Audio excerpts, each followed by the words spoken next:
Vladimir Poutine dans son fief de Saint-Pétersbourg. Cet après-midi, c'est aux députés qu'il s'adresse, mais c'est bien à l'Occident qu'il envoie un message.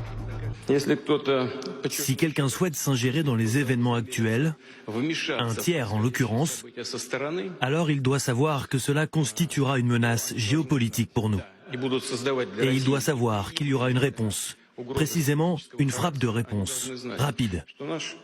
Nous avons pour cela tous les instruments, des instruments que personne n'a aujourd'hui. Et nous utiliserons ces outils si c'est nécessaire. 40 pays rassemblés autour des Américains pour renforcer l'aide militaire à l'Ukraine.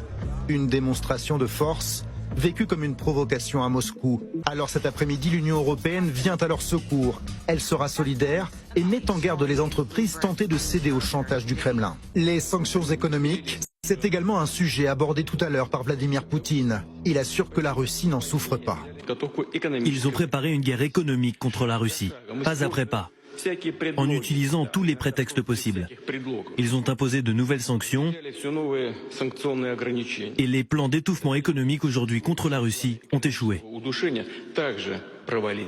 Le maître du Kremlin affiche sa sérénité. Il sait bien que l'Union européenne est très dépendante de son gaz. Plus gros fournisseur, loin devant la Norvège, l'Algérie ou encore les États-Unis. Difficile donc pour certains comme les Allemands de s'en passer du jour au lendemain.